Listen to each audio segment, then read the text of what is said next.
Hey folks, good morning and welcome to another episode of Steelers Morning Rush. I'm Alan Saunders. It is Monday, October 7th, a misery Monday for Steelers Nation as the Pittsburgh Steelers are 2017 losers to the Dallas Cowboys at Acrisure Stadium. Technically very early this morning, just about 1 a.m. After their Sunday night football game with the Cowboys was delayed an hour and about 25 minutes to start after a thunderstorm rolled through. And then just a pretty miserable evening for the Pittsburgh Steelers as they were able to get their offense going for most of the game. And then when they finally did get the offense going, the defense fell apart late, giving up 2 touchdowns in the fourth quarter for the first time all season as the Cowboys scored with about 20 seconds left on the clock to take the last lead on a touchdown pass from Dak Prescott to Jalen Tolbert. Here's the thing. The Steelers, I think, are going to make a change at the quarterback position this week. And I think the context clues for that decision were being laid out for us in the game on Sunday night. It does not appear that the Pittsburgh Steelers trust Justin Fields. And I don't think that Justin Fields played so well that I can say they are wrong to have that mindset. But when you look at the way that they went about things from the very first drive, they get to 3rd and 8 in the offensive half of the field, and they run the ball. They're purely playing for a field goal, and they get it, and they get to 4th and 2 even, which is a very makeable down and distance, and they chose not to even entertain that. They went for a field goal, and they got it, but that was sort of the mindset from the very start. The mindset at the end of this game. When there were just a few seconds left on the clock, Mike Tomlin wants to use that last time out on defense. And what he's telling us is these guys aren't going to win this game for us, even if I give them this timeout, even if I give them a little bit more time. The chance to win this defense is the game is going to be won or lost with the defense, because that is the unit that we feel like we can win with, not the offense. And you can have an okay record not trusting your offense. You can get into the playoffs not trusting your offense. You might even win a playoff game not trusting your offense. But you're not going to go any farther than that. Like, that is the ceiling for a team that does not trust its own offense, or that does not have an offense good enough to be worthy of trust. And this is not some like Mike Tomlin is this uber conservative guy theory. Like that's not it. Mike Tomlin had one of the most explosive offenses in the NFL when he had Ben Roethlisberger and Antonio Brown and Le'Veon Bell. These guys are not that. These guys have not earned any faith, really. I mean, if you look at the guys that should be or capable of being the stars on this offense, Najee Harris, George Pickens, Justin Fields, not playing very well. George Pickens is, I guess, doing something to get himself benched. I don't know. Mike Tomlin said that wasn't the case, but it seems like it fairly obviously was. Najee Harris, 3 yards of carry, some tough sledding in the rain, but not impressive. And I thought Fields' decision-making all night was questionable at best. And then he missed a couple guys in addition to that, and put the ball on the ground, even though he was fortunate to get it back. Just was not the kind of game where I'm going to sit here and say, yeah, Mike Tomlin needs to trust Justin Fields more. He needs to trust this offense more. It's clear he doesn't, and the reasons that he doesn't were right there on display. And so I think we're going to see Russell Wilson this week. I think he's close to health. He was participating in some team drills last week.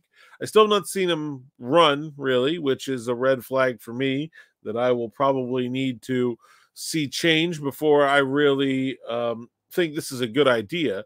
But assuming that Russ has his normal amount of mobility, look, there's only so many ways to skin the cat in terms of NFL offense. There's only so many ways to go about it.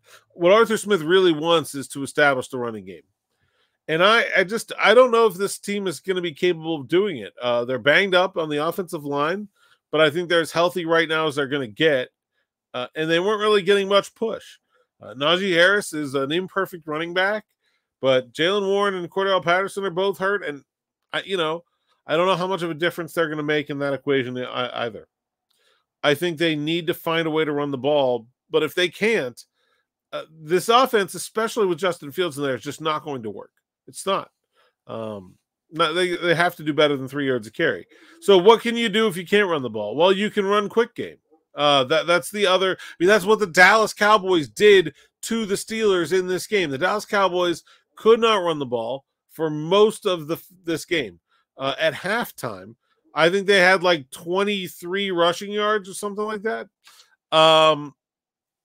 And they just had no ability to move the ball by the run, but they were dumping it off to Dowdle in the flat. They were using Ferguson. They were using Tolbert. The Steelers were double covering CeeDee Lamb, and they were still able to move the ball. In many ways, these two offenses are the mirror of each other. Like, you have one star receiver, no other receiver that scares you, okay, and a running game that wants to work but can't. The Cowboys were able to fight through their lack of running game because Dak Prescott was able to run quick game on offense and complete passes. The Steelers don't feel like they can do that with Justin Fields. And so I think that's why you're going to see Russell Wilson. I think it's reasonable to expect him to be better in that area. You're going to lose some of the quarterback running, some of the quarterback mobility, but that's not the be-all and end-all. We saw what Joe Flacco did to the Steelers defense 2 weeks ago, obviously completely immobile, and still got the job done. I think that I'm not expecting a world beater here when you go to Russell Wilson, but I'm expecting average quarterback play or slightly above average. And I just don't feel like they're getting that from Justin Fields. The offense is not clicking. Things are not going well. I think receivers are being missed. I think decisions are being made poorly. And I think this coaching staff is seeing that, and it's creating this feedback loop, right, where they don't really trust him. Then they try to do some things. They don't do it very well. They trust him even less. And it goes and it goes and it goes. There's really no downside to giving it a shot to me at this point. They have a couple soft games here left in the schedule with the Raiders, the Giants, the Jets. These are games they should be able to win. And if they figure something out at the quarterback position in these next 3 weeks, to me, that is a game changer in terms of the outlook for the remainder of the season, because they keep doing what they've been doing on offense. This is not going to be a very good football team. And they have to find a way to be better. And to me, that is the one biggest place where they can hope that they have some kind of ability to make things better. They are earnestly trying to acquire a wide receiver. They probably will, but it is not very easy to just snap your fingers and make trades in the NFL. There are only a handful made every year for a reason. There are lots of things, that moving parts that have to happen to make that work. And the Brandon Ayuk saga should show you that they did almost everything they could to acquire him, and were just simply unable to, because they did not have, at the end of the day, what the 49ers really needed to feel comfortable making the deal. And so they delayed, and as a result of that, gave Ayuk time to re-sign.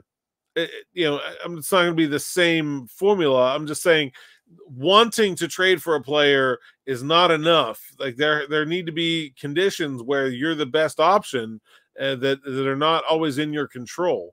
And I think the Steelers are probably going to come up against that when it comes to Devontae Adams. I don't think the Raiders are going to want to trade him to the Steelers this week, obviously. If he gets healthy, they're going to prefer to trade him to an NFC team in general.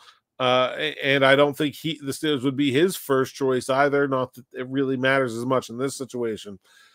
There's no magic bullet coming anywhere else. This is the one thing Mike Tomlin can fire and say, this offense has not been near good enough, which is a fact. And this is the one big move I can make to try to get it back on the right track, which is also a fact. That's why I think you're going to see Russell Wilson this week.